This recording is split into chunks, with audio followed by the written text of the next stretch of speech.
Hello, this video is about finding your research topic. At the beginning of your research, some people have not much idea what they want to do research about. And that could be also at the beginning of your doctoral dissertation. You have to identify your research topic.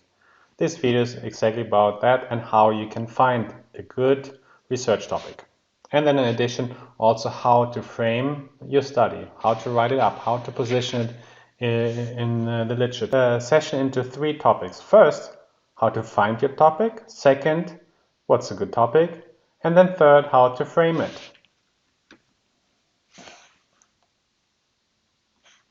First of all, how do you find your topic? That's always a good question.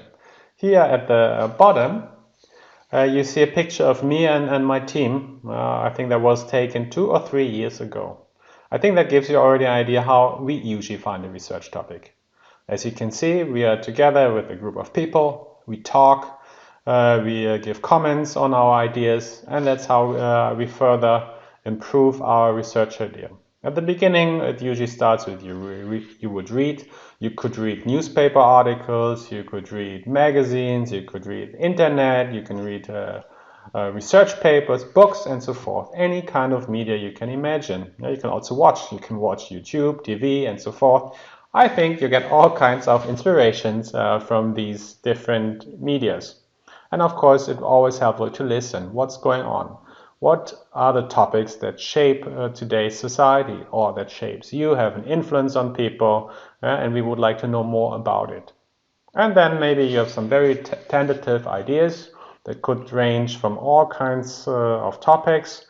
And then what would help would be to talk to people. Here, as you see this picture again, we have a brainstorming session. Okay, second, then what's a good topic? And first, you might have identified many research ideas. Some of you might be very creative and come up with 100 different ideas.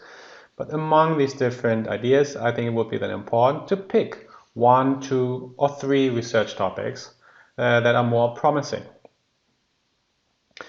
If you're interested in writing your research paper for an academic journal article or for your doctoral dissertation, I think there are certain aspects you would like to consider in a research topic. Here I've taken some of the ideas from the Academy of Management journal, one of the top or the top journal in our field. And there was an editorial written a couple of years ago, but it's still very valid even now. And here the authors, they suggest 5 aspects that would be important to consider in a topic. The first one, it should be a grand challenge, a big challenge.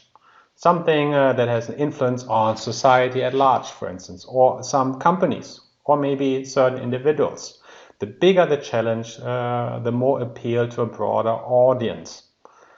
What has been very popular in that regard would be to look at the UN, United Nations Developmental Goals, such as reducing poverty, gender equality, and so forth. These are the big challenges of today's society, and how maybe you, in your research topic, could tackle these challenges. Another point would be novelty. Some of these big questions have been asked and answered many times before. In your research topic, your new research project, you would like to tackle something that is new, that has not been uncovered before. You don't want to reinvent, redo the same things other scholars have done before. So the basic question, what's new? What's new about your research topic? Another aspect would be curiosity, a topic that would be very interesting. Some topics have never been tackled before, but no one cares. But something you would be really interested in, you would be interested, and also broader audience would be interested in. Another aspect then would be scope, the scope of your research topic. On the one hand, it should be a very broad topic, but on the other hand, a broad topic might be too broad to cover in one research project or one doctoral dissertation. So I think there you need to strike some balance. The topic should be broad enough to appeal to a broad audience, but also you should be very specific.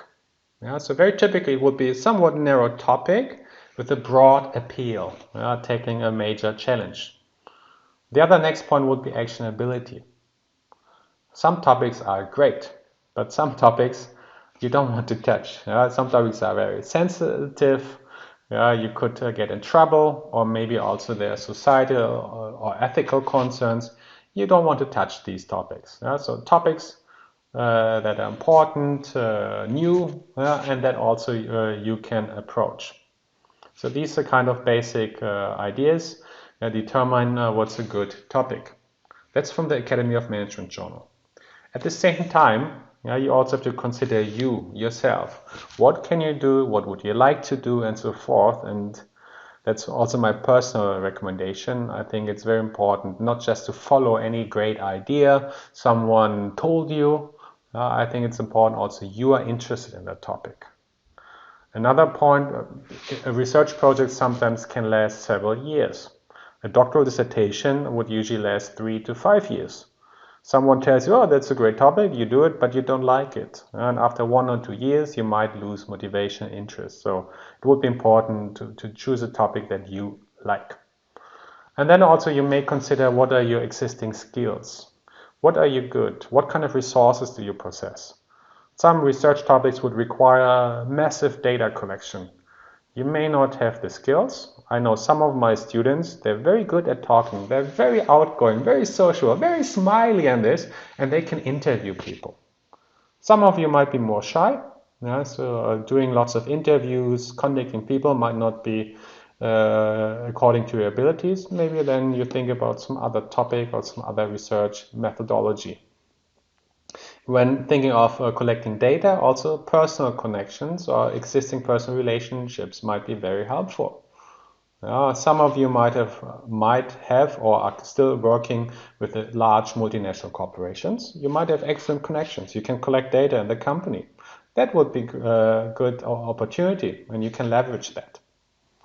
Another aspect would be also career prospects. Some topics are very interesting from a societal or sociological perspective. However, if you would like to become a business consultant, some of these very grand challenges, such as reducing poverty, is of not much interest to business consulting companies. In my case, when I did my doctoral dissertation, that was many years ago, I did research on merger and acquisitions. That's a topic of high relevance for business. And also my initial idea was to join a consulting company. And so I focused on a topic on merger and acquisitions. And I was interviewing companies, managers, and so forth, use my existing connections, but also establish new ones, which would help me to find a job. Indeed, before I graduated, I got also job offers from consulting companies, which, however, I didn't take.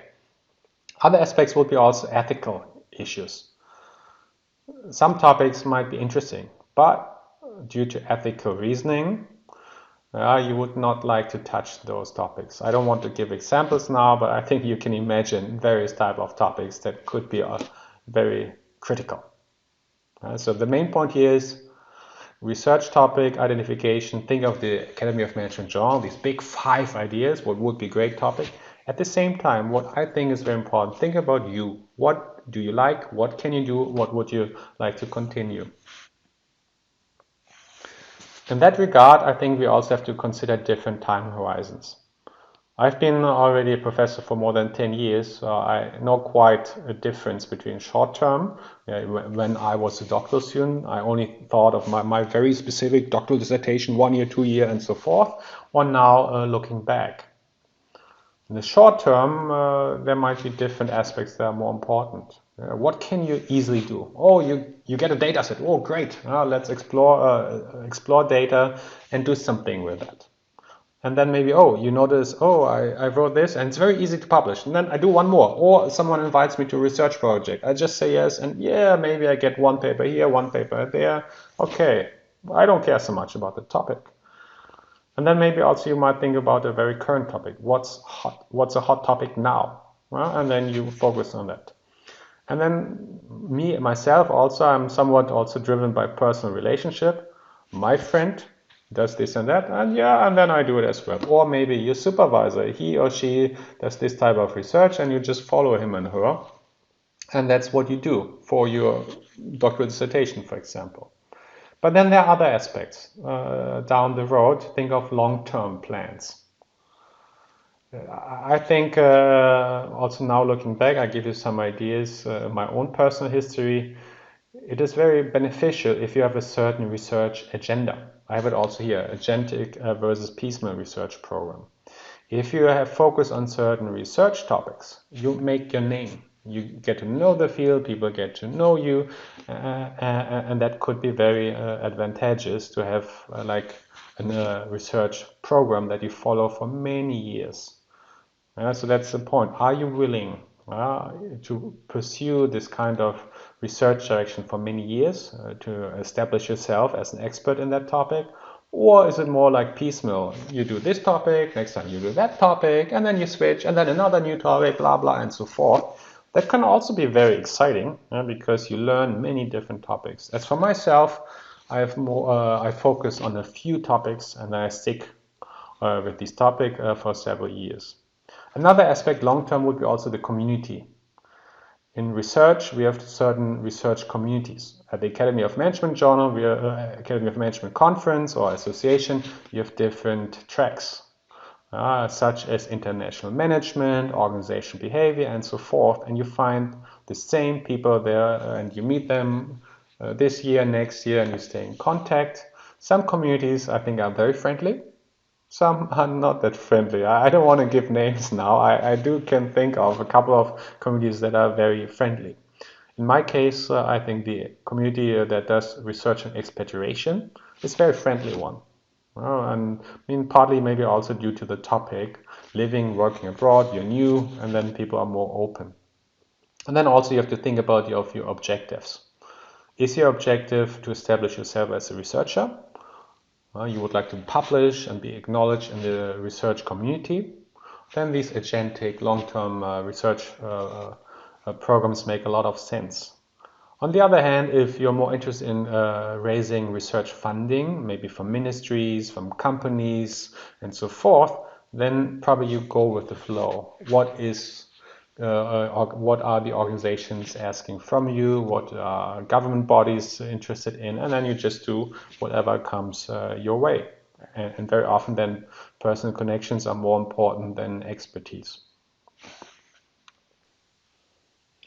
Here I would like to give you an example of my own research topics and how they evolved over time. I started in 2003 with my master thesis. My master thesis was on post-merger integration management. After an M&A, how do these companies then get together? How do they integrate people? The original purpose how that all happened was not really driven by myself. It was rather it happened when I took a seminar. A seminar at the end of my studies. It was in organizational psychology. And my professor, Professor Ingela Jöns at the University of Mannheim, she was a really nice person. I liked her. And the topic she introduced to us, post-merger integration management, became also then very dear to me. So essentially, someone else suggested a topic and I just took it. And then I went with that. Later on, I did my doctoral dissertation on the topic. The topic is also a very practice-oriented one, so I had lots of contact with companies. And also, I think that's also one of my strengths that I can try to establish these connections, conduct interviews, collect data, and so forth. And then I did research on that topic for several years. Later on, I realized the topic is interesting, but not the most interesting to me. So I rather wanted to do other research. So then when I was about to finish my dissertation, I started with two other topics. One is on expatriation management and the other on talent management. That was around 2007. And then expatriation management has become my main research area. I would also say I'm fairly well known in the area of expatriation management. People know me and they think I'm an expat guy. And it's a topic I personally like. In 2007, I was an expat in Tokyo, and then I did research about myself. Some people say me-search to some extent, and then also later on continued this line of research. Talent management became another related topic, and then later 2012, again that was motivated by someone else, not myself. In 2012, I returned to Germany. I started my own small team, and one of my team members, Katharina Bader, she thought about entering the field of diversity management. She suggested that topic, and I thought, wow, excellent topic. Let's do research on it. And so she and then two more doctoral students, we started doing research on that topic. And now, as you can see on the timeline down there, so I've been doing research in these three areas. All right. Now that you have had some ideas about how to identify a topic and how to pursue it over time, the next point is then very important. How do you position or how do you frame your topic? Here, again, I would like to refer to this Academy of Management editorial. There are essentially these two different ways. One would be Wall Street and the other would be Ivory Tower. Okay, so what does that mean? So Wall Street means, probably you all know Wall Street, stock exchange in New York. It's about money, about things, what's going on. So Wall Street strategy implies that you do research starting from something phenomenon driven, something you see on the Wall Street, something that you see on the news, or maybe it could be also corporate crisis, or maybe a company is extremely successful and you would like to find out how did that happen. So you have something that is given, a fact, a phenomenon, and then you would like to analyze it. And you could also position it as such.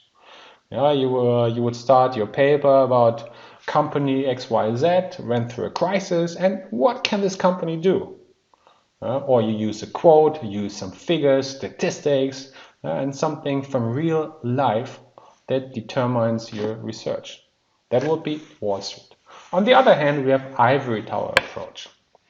Ivory Tower, I think that is an analogy for the traditional type of scholar who sits in a tower or in a library. They collect kinds of books and sit down and read, and they would like to improve theory. So it would be very much a theory-driven approach. We see there's a gap in the literature, a gap in the theory, blah, and so forth. And now we embark on a new research project to better understand theory X, Y, Z, and so forth. Likewise, we would also start our research paper in that way. We would start theory, blah, blah, blah, finds this and that. However, there are some inconsistencies, and now we try to resolve it. So two different approaches. One, Wall Street. What are the facts? Business phenomenon would be a starting point. On the other hand, it would be more this theoretical starting point. No matter which way you go, either this Wall Street or this Ivory Tower approach, it would be very important to emphasize these key criteria that we discussed earlier from Academic Management Journal. No matter which approach you pursue, you would like to demonstrate that your research topic tackles grand challenges. There's a lot of novelty in your research. There's also curiosity. We would like to know more about it.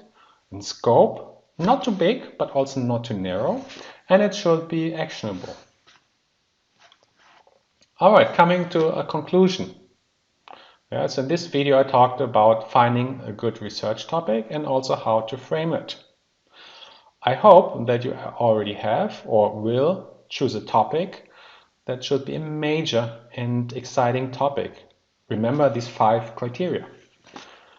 And then also from a practical point of view, also I would like you to think about yourself, what is important, what you like, and where you can utilize your strengths. And not think of the moment now, but try to think of the long-term perspective, your long-term strategy. I think with that, I would like to conclude this video session. That's it for now. Bye-bye.